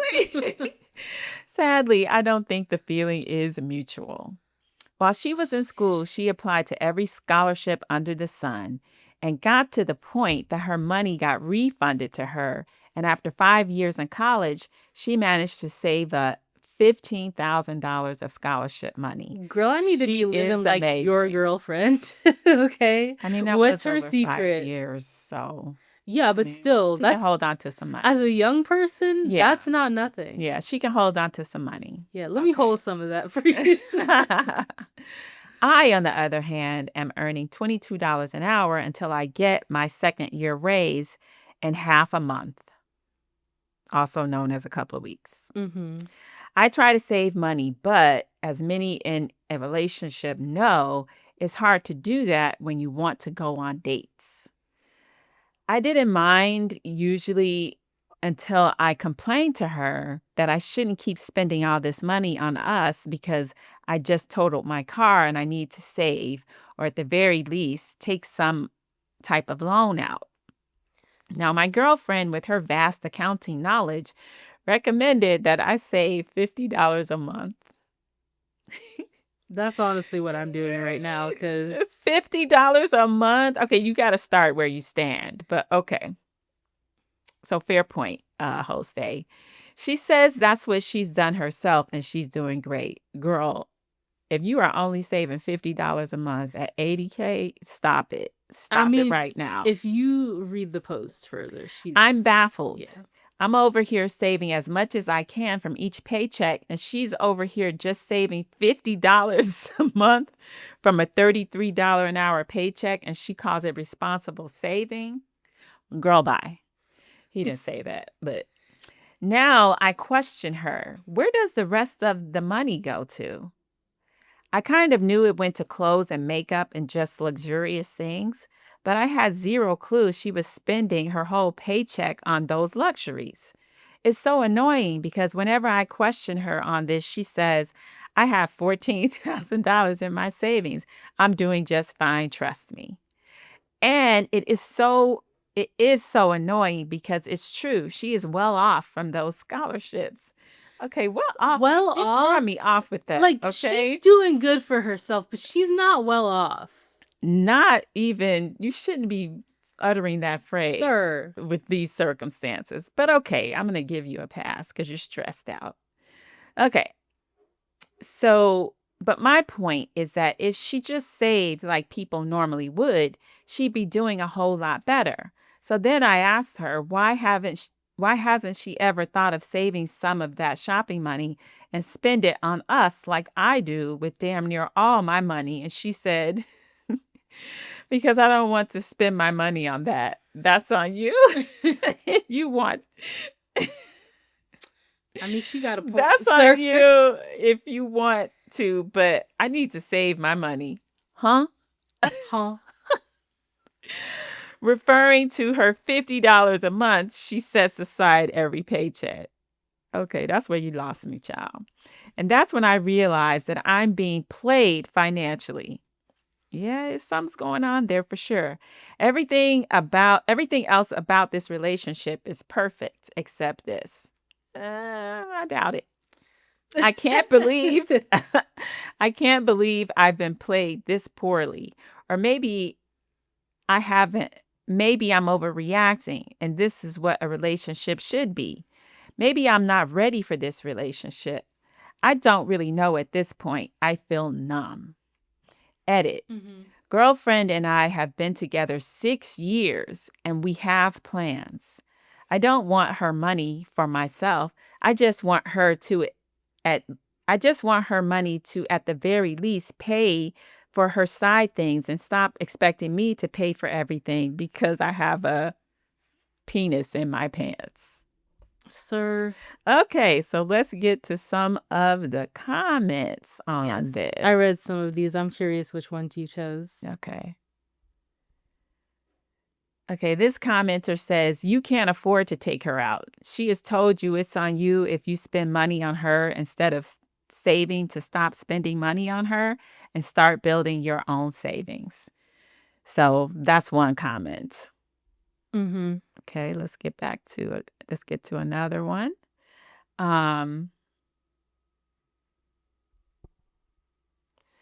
Because I don't want to spend my money on that. That's on you if you want to, but I need to save my money. Take her at her word and stop going out.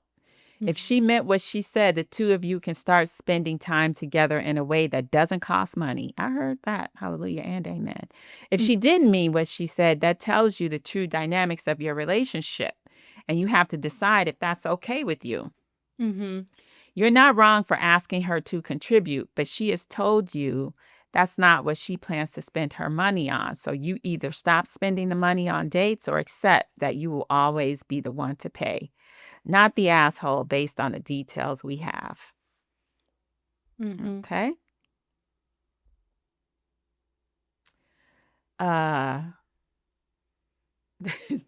Because I don't want to spend my money on that. That's on you if you want to, but I need to save my money. This exactly. Just repeat the phrase back at her anytime she complains that you're not paying for dates anymore. All right. And then this final comment, you can't afford dates anymore, sir. So tell her that. If she says you can stop with the dates, wants to pitch in for the dates to help, great. If she ignores your situation and expects you to still pay for dates, then she may not be the one to continue dating. Boom. And so that's where we are now. Jose, what do you think? Yes. So like I said, I read this post. I am curious because he kind of leaves out a lot of information because he's talking about how like, oh, she doesn't pay her side of things or whatever. And he's talking like almost exclusively about dates, which is just like, it sounds like you're the one pushing for this, sir. Like, Pushing for what? For like going out and spending money on dates. Like there are ways to do like cheap or free dates. Yeah, so I didn't know that he was the one pushing for it. I just felt like he was the Well, one acknowledging. it sounds like it. To me, it sounds like it. Because the girlfriend is saying, like, I don't want to spend my money on that. Okay, so And then, yeah. And he just can spend his money on that. He also does not mention, like, he's talking about how she doesn't pay for her side of things, but like, do you guys live together? Like, there's no mention of like rents or like bills or groceries or whatever. Like, Let's assume they don't. Yeah, so he doesn't bring it up. Yeah, so it's like, what? Like, I don't get it. Like, if you all are not living in like, if you all are not sharing a household or whatever, like, what side of things does she need to pay for? Like dates? That's like, what he's sure, saying. Yeah, sure. that's what he's saying. I get it would be nice if she would pay for some of the dates, but at the same time, if that's not something that's important to her, then maybe you guys need to have a conversation about that because from what it sounds like, it's you that likes going on these dates. And I'm sure maybe she likes going on them too, but just not enough to like spend a significant amount of her money on that. And you are in a different financial position from her. Right. Like you're making $11 less than she is.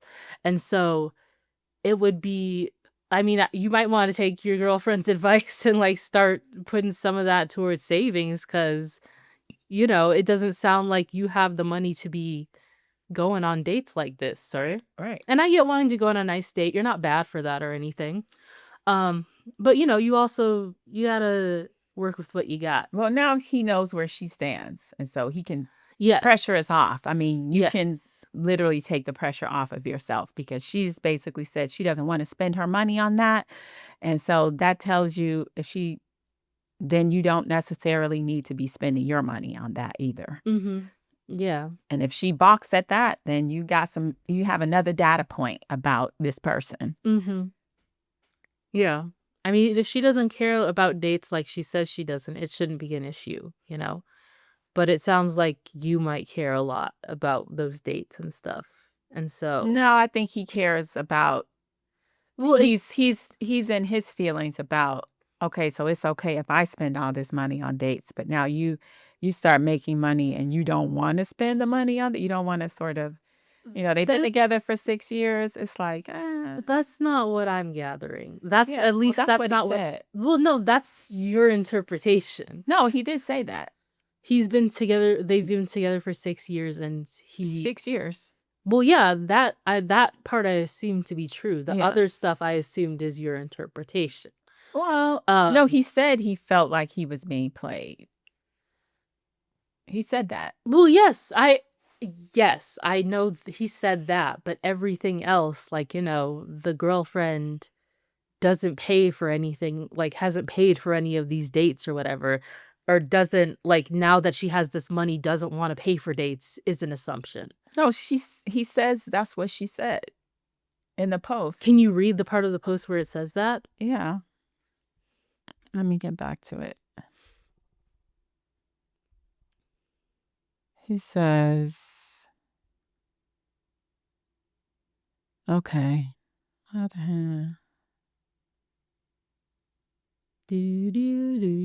okay, I gotta find it. Okay. All right. Okay. Okay, we're almost there. Okay, so it says, but my point is, if she just saved like people normally would, she'd be doing a whole lot better, talking about saving more than $50 a month. Mm-hmm. So then I asked her, why hasn't she ever thought of saving some of that shopping money and spend it on us like I do with damn near all my money? And she said, because I don't want to spend my money on that. That's on you if you want to, but I need to save my money, referring to her $50 she sets aside every paycheck. And that's when I realized that I'm being played financially. Everything else about our relationship is perfect except this. I can't believe I've been played this poorly. Or maybe I haven't. Maybe I'm overreacting and this is what a relationship should be. Maybe I'm not ready for a relationship. I don't really know at this point. I feel numb. Well, yeah, like I said, this is the assumption that she got this new job and now doesn't want to spend money on dates is still still an assumption. No, she just said that No, she didn't want he to spend did money on that. She said she didn't want to spend money on that. That doesn't mean that she could have always been that way. That she didn't want to spend money on dates. Yeah. And Okay. so, yeah. I wasn't questioning whether or not this was something new. I'm just saying, well, yeah, he feels like, okay, that was she's my made more point. money. She's making more money now. Why can't she contribute? Well, that was my point. That was my entire point. Like, this is the assumption that she's always been like super frugal, quote unquote, with her. Not frugal, just she wants to spend it on herself. Well, yes, that's the point I was trying to make. But anyways, Right. so like I said, y'all need to be having a conversation. You need to probably stop spending all that money on dates, sir, Yeah. because she's told you it's not important to her.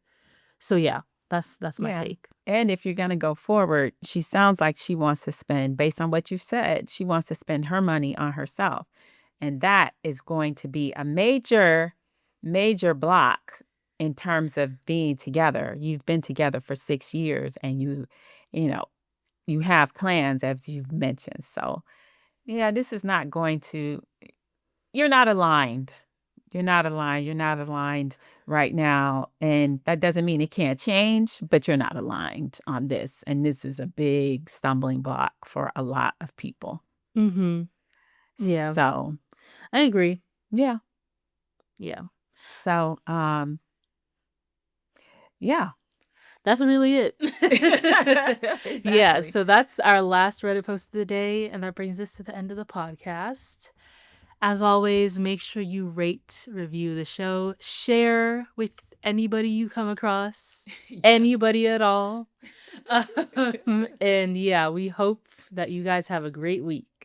Yes, and we'll see you back here next week. Bye. Bye.